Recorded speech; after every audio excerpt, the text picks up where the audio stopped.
नमस्कार, आप देख रहे खबर मध्य प्रदेश और मैं आपके साथ प्रियंका राजपूत। खबरों में सीधे रुक करेंगे और बात करेंगे बालाघाट की। बालाघाट जिले के राजनीति में अब अलग पहचान बनाने वाले किरनारपुर विस क्षेत्र से 3 बार के विधायक और कांग्रेस शासनकाल में वन परिवहन और आबकारी विभाग जैसे महत्वपूर्ण पदों पर रहने वाले इस लिखीराम कावरे की 22वीं पुण्यतिथि पर उन्हें श्रद्धांजलि समर्पित की गई और साथ ही सीएम और प्रदेश कांग्रेस अध्यक्ष कमलनाथ हेलीकॉप्टर से किरनापुर पहुंचे और उनके साथ छिंदवाड़ा सांसद और बेटे नकुल नाथ भी मौजूद रहे।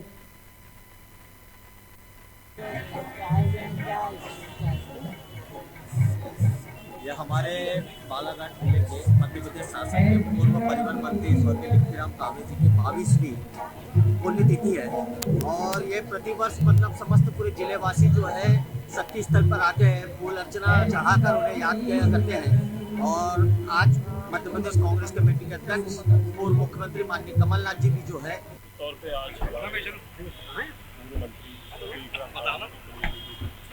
इसके सम्मान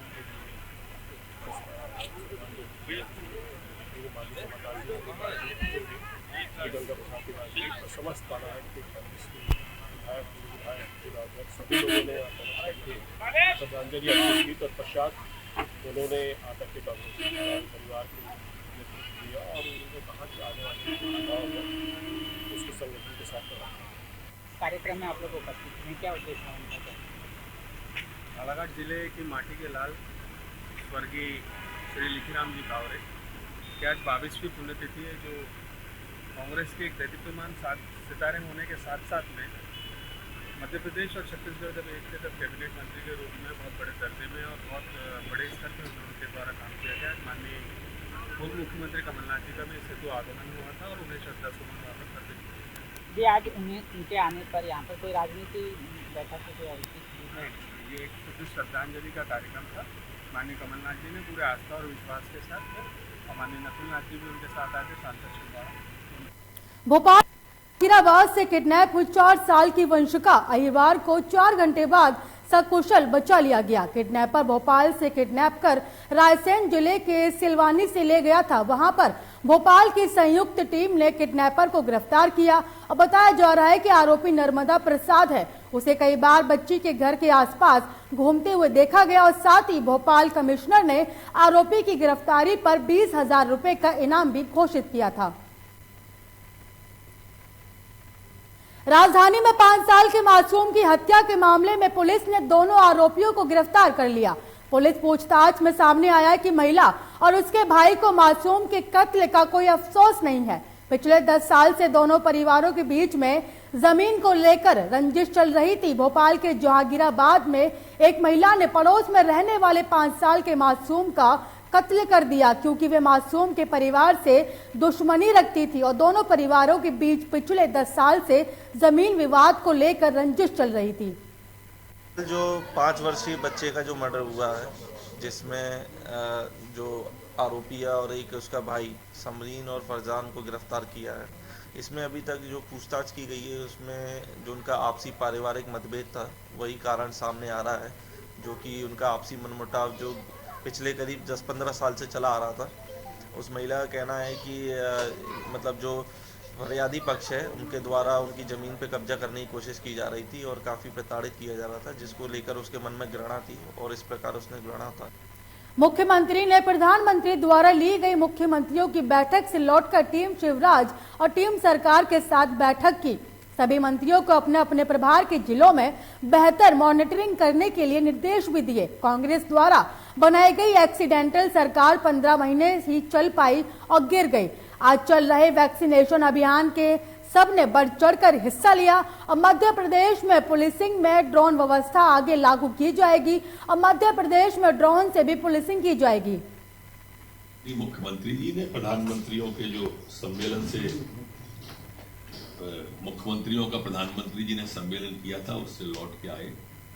उसके आते ही उन्होंने तत्काल प्रदेश के अंदर टीम शिवराज, टीम सरकार के साथ बैठ के, अकेले मंत्री नहीं बैठे थे, सभी लोग बैठे थे। रात में चली थी बैठक वो और उन्होंने कहा कि हमारे लिए क्या रात और क्या दिन, हमारे लिए मध्य प्रदेश सबसे पहले है। राजधानी भोपाल में कार के जरिए एसीपी हनुमानगंज को टक्कर मारने की खबर सामने आई। एक्सीडेंट के बाद तीनों थानों की पुलिस उसके पीछे पड़ी और ऐसे में पुलिस से बचने के लिए आरोपी ने एक सड़क पर एक के बाद एक चार से ज्यादा गाड़ियों को टक्कर मारते हुए भागने की कोशिश की। इससे एक लड़की समेत 4 से ज्यादा लोग घायल हुए और आरोपी के खिलाफ जहांगीराबाद और ऐशबाग थाने में अलग अलग एफआईआर दर्ज की गई। गाड़ी महाराष्ट्र में रहने वाली एक महिला के नाम पर बताई गई, तो वहीं पर आरोपी की पहचान ऐशबाग निवासी 32 साल के अयाज खान के रूप में हुई। लाला शादी हॉल के सामने लेफ्ट हैंड साइड हम लोग जा रहे थे, फुटपाथ के पास में हम लोगों ने गाड़ी ऐसे जा रही थी, हमारी स्पीड धीरे थी और हमने साइड में भी कर ली थी। जब देखा हमने कि सामने से गाड़ी आ रही है तो वो लोग फास्ट आए और उन्होंने टक्कर मार दी। मतलब वो जो गाड़ी का हैंडल रहता है ना स्टील का, उनकी वजह से उनको नहीं लगी, पर मुझे उनकी पूरी बाइक के वाले पैर पर पूरी टच किया। और सर, जहांगीराबाद क्षेत्र में जो है हिट एंड रन का मामला सामने आया है, फॉर्च्यूनर जो है वो पकड़ाई है, क्या है पूरा मामला? मैं भी एक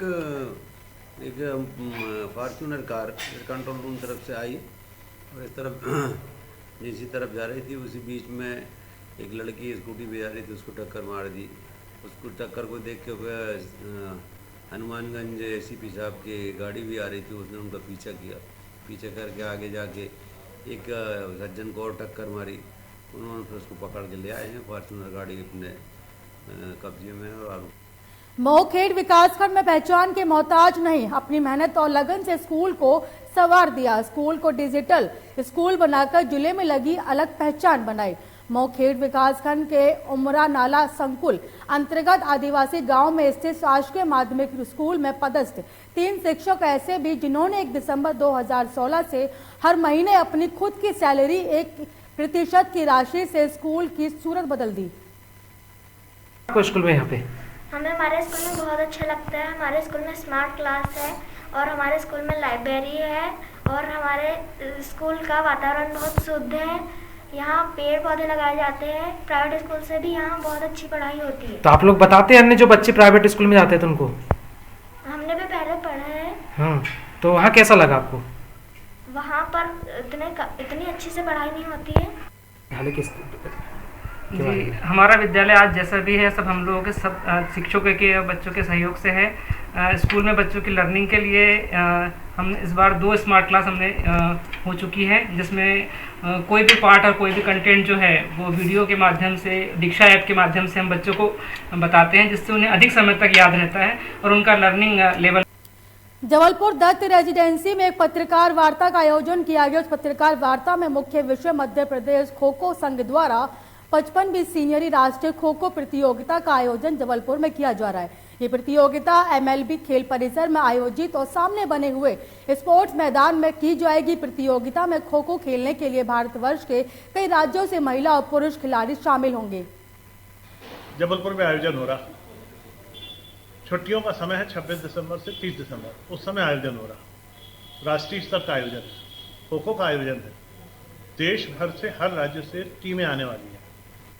नैनपुर बालाघाट सड़क मार्ग पर ट्रक HP गैस चालक की धारदार हथियार से हत्या करने की खबर सामने आई। चालक की घटना में ही मौत। शव की पहचान चालक मुन्ना लाल बैरागी मदन महल के रूप में हुई और मृतक जबलपुर का रहने वाला है। चालक मनेरी प्लांट से गैस सिलेंडर लेकर बालाघाट की ओर जा रहा था। किसी अज्ञात हमलावरों ने उसकी धारदार हथियार से हत्या कर दी, जिसकी मौके पर मौत हो गई। और जानकारी मिलते ही फोरेंसिक टीम बालाघाट और नैनपुर थाना प्रभारी जनक सिंह रावत ने मौके पर पहुंचकर शव का पंचनामा कर पोस्टमार्टम के लिए परिजन को सौंप दिया।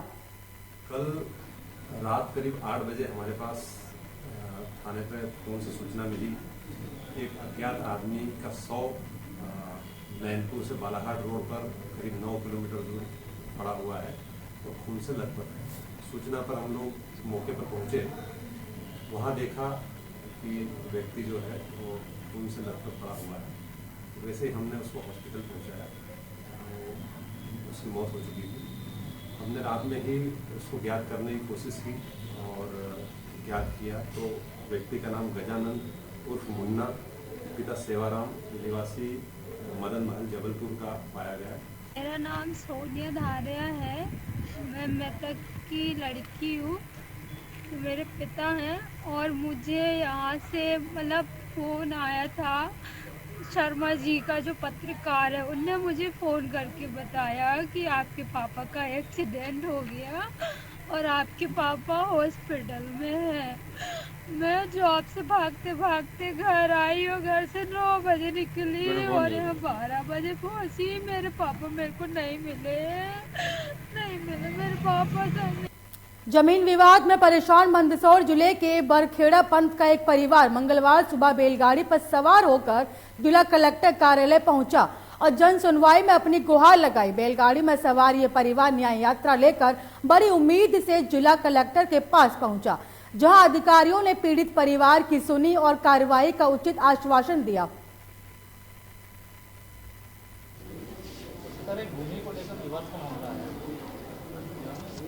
जी, अभी आपके सामने विवाद आया है। सोहन भाई पति कंवरलाल पाटीदार, उन्होंने आवेदन दिया कि लक्ष्मीनारायण पोरवाल ने उनकी भूमि पर बाउंड्री वाल बना के कब्जा कर लिया है। बाउंड्री वाल वेयर हाउस की बनी हुई है। मैंने आपके सामने ही उससे बात करी तो 2 तथ्य सामने आए हैं। पहला तथ्य ये है कि ये किसी भी अधिकारी से मिले नहीं हैं। इन्होंने आवेदन दिया, आवेदन पर एसडीएम ने स्टे भी दिया। भूमि विवाद चल रहा था, तहसील कार्यालय पे कोई सुनवाई नहीं हुई। स्टे ऑर्डर होने के बाद पुलिस प्रशासन की मौजूदगी में निर्माण कार्य चल रहा है। उसी के लिए हम आज माननीय कलेक्टर महोदय को एक आवेदन देने आए हैं। आवेदन देने के पश्चात महोदय द्वारा कहा है कि एसडीएम साहब से उन्होंने बात करी। एसडीएम साहब से बोले कि जो भी अब आप आवेदन दे दीजिए, ज़मीन के जो भी कागज़ होगा तुरंत उनको निर्माण हटाया जाएगा, ऐसा आश्वासन मिला है हमको भी यहाँ से। अब एसडीएम साहब के पास हम जा रहे हैं, उनको जो टिप दी है उनको बता देते हैं। अब क्या कार्रवाई होती है वो तो आगे देखते हैं। सर, गाँव बरखेड़ापन निवासी हैं और हमारा पूरा परिवार खेती पर निर्भर है। हम खेती करते हैं। एक वेयर हाउस संचालक ने जबरन वेयर हाउस की बाउंड्री। मध्य प्रदेश के कद्दावर नेता और कैबिनेट मंत्री पंडित गोपाल भार्गव ने रेहली में इंडोर स्टेडियम बालक छात्रावास का लोकार्पण किया और अनुविभागीय अधिकारी के ऑफिस का भूमि पूजन भी किया। बता दें कि अत्याधुनिक इंडोर स्टेडियम जिसकी लागत राशि 337.68 लाख आदिम जाति कल्याण विभाग का छात्रावास और बता दें कि लोकार्पण और 85 करोड़ की लागत का अनुविभागीय अधिकारी ऑफिस का भूमि पूजन किया गया। मंत्री गोपाल भार्गव ने कार्यक्रम को संबोधित करते हुए कहा कि साधक आप बनो, साधन हम बनेंगे, आपको किसी प्रकार की कोई कमी नहीं आने देंगे। शाहजहांपुर से बड़ी खबर सामने आ रही है। बता दें कि लोकमंच न्यूज की खबर का बड़ा असर देखने को मिला है। इस वक्त की बड़ी और अहम जानकारी आपको शाहजहांपुर से दिखा रहे हैं, जहां पर लोकमंच न्यूज की खबर का असर देखने को मिला। बता दें कि बायोडीजल पंप खाद्य विभाग की टीम पहुंची और बता दें कि मिलावटी डीजल का विक्रय पर कार्रवाई की गई। इस वक्त की बड़ी और अहम जानकारी आपको शाहजहांपुर से दिखा रहे हैं, जहां पर लोकमंच न्यूज ने इस खबर को प्रमुखता से दिखाया था और जिसके बाद बड़ी कार्रवाई देखी गई। बता दें कि बायोडीजल पर घोटाला कर ग्राहकों को बेचा जा रहा था, जिस पर खाद्य विभाग की टीम पहुंची। तुम्हें बता दें कि मिलावटी डीजल का विक्रय पर कार्रवाई की गई और साथ ही खाद्य विभाग की टीम ने पंप को सील कर दिया है। तो वहीं लोकमंच न्यूज ने इसको प्रमुखता से दिखाया था, जिसके बाद खबर का असर देखने को मिला। शाहजहांपुर से बड़ी खबर सामने आ रही है। बता दें कि प्राचीन शनि मंदिर में लाखों रुपए की चोरी। इस वक्त की बड़ी और अहम जानकारी आपको शाहजहांपुर से दिखा रहे हैं, जहां पर प्राचीन शनि मंदिर में लाखों रुपए की चोरी को अंजाम दिया गया। बता दें कि आज सुबह लगभग 5:30 बजे आसपास चोरी को अंजाम दिया गया। बताया जा रहा है कि अज्ञात चोरों द्वारा ताला तोड़कर और काटकर मुख्य दान पेटी चोरी की गई। तो वहीं पर दान पेटी को लगभग 200 मीटर दूर झाड़ियों के पास देखा गया।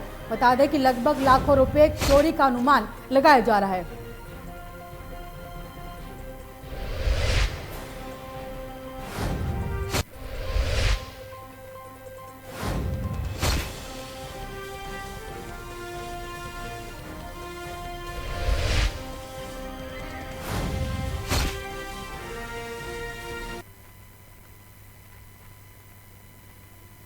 प्रदेश में किसानों की धान खरीदी चल रही है और जिले की तकरीबन 55 समितियों के जरिए पंजीकृत किसानों से सरकारी मूल्य पर खरीदी जा रही है। लेकिन इस बार खरीदी में व्यापक धांधली मची हुई है और कई समितियों के लोगों ने अपने परिचितों और रिश्तेदारों के नाम से पंजीयन कराया, जिससे बेहद खराब क्वालिटी की धान कई समितियों में खरीदा गया और नागरिक आपूर्ति विभाग के द्वारा जिले में धान की गुणवत्ता की चेक करने पहुंची।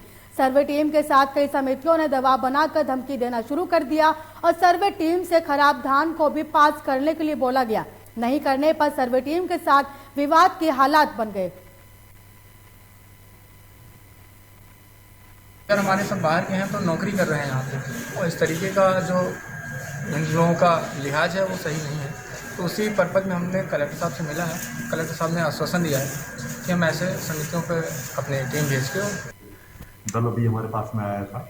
उन्होंने अपना ये बात रखी है कि कुछ समितियों से जो धान खरीदी गई है उसमें जो गुणवत्ता की कमी है, तो हमने जो हमारी जिला स्तरीय समिति है वो जिला स्तरीय समिति के जो डीएम नान होते हैं और हमारे जो समितियों के यहाँ जो डीआरसीएस हैं और हमारी यहाँ की जो एक वेयर हाउसिंग कॉरपोरेशन के जो यहाँ प्रबंधक है उनको निर्देशित किया है कि वो जाएंगे और जाके जो भी धान की गुणवत्ता सहकारिता के संस्थापक और स्वतंत्रता संग्राम सेनानी स्वर्गवासी दाऊद सरदार सिंह की गुरुवार की सुबह 39वीं पुण्यतिथि प्रतिमा स्थल कुंडलेश्वर में मनाई गई। इसके बाद उन्हें श्रद्धांजलि देकर उनके जीवन पर प्रकाश डाला। श्रद्धांजलि कार्यक्रम के बाद जिले के प्रतिभावान छात्र छात्राओं को सम्मानित किया गया और इस अवसर पर यादवेंद्र सिंह बुंदेला, पूर्व मंत्री मध्य प्रदेश शासन नितिन सिंह राठौर, कांग्रेस कमेटी के जिला अध्यक्ष महेश यादव और शहर के गणमान्य लोग उपस्थित रहे। कार्यक्रम तो आज स्वर्गीय पिताजी की 39वीं पुण्यतिथि है। उस अवसर पर हर साल हम लोग जो है यहाँ पे श्रद्धांजलि अर्पण करने के लिए आज भी जो है कार्यक्रम था। सभी लोगों ने मिलकर उन्हें श्रद्धांजलि दी, जिसमें मुख्य रूप से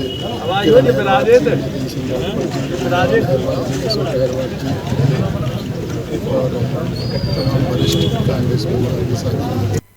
भारतीय किसान संघ ने अपनी 13 सूत्रीय मांगों को लेकर गुरुवार की सुबह टीकमगढ़ कलेक्टर परिसर के बाहर बैठकर 1 दिवसीय धरना दिया और सरकार के विरोध में नारेबाजी की। किसानों की समस्याओं को लेकर भारतीय किसान संघ के जिला अध्यक्ष शिव मोहन गिरी के नेतृत्व में 1 दिवसीय सांकेतिक धरना प्रदर्शन किया गया और प्रदर्शन के बाद अपनी मांगों को लेकर कलेक्टर के ज्ञापन सौंपा गया। साथ ही उन्होंने कहा कि अगर प्रदेश सरकार किसानों की मांगों को पूरा नहीं करेगी तो किसान संघ सड़कों पर उतरकर प्रदेश व्यापी आंदोलन करने के लिए बाध्य होंगे। क्या नाम भाई साहब? मेरा नाम शिव मोहन गिरी है। तो मोहन जी बताइए, वो आज आप लोग प्रदर्शन कर रहे हैं धरना, क्या उद्देश्य? आज दिनांक 16 दिसंबर 2021 को ये भारतीय किसान संघ के तत्वाधान में किसानों की जो फसल बीमा राशि है उसको लेकर के और स्थानीय जो किसानों की समस्याएं हैं, जिनको जैसे बिजली की समस्या है कि गांव में ट्रांसफार्मर कहीं कहीं तो 1 साल से कहीं 6 महीने से कहीं 1 महीने से ट्रांसफार्मर बदले। इस बुलेटिन में मुझे दीजिए इजाजत और देश की तमाम खबरों को देखने के लिए देखते रहिए लोकमंच न्यूज।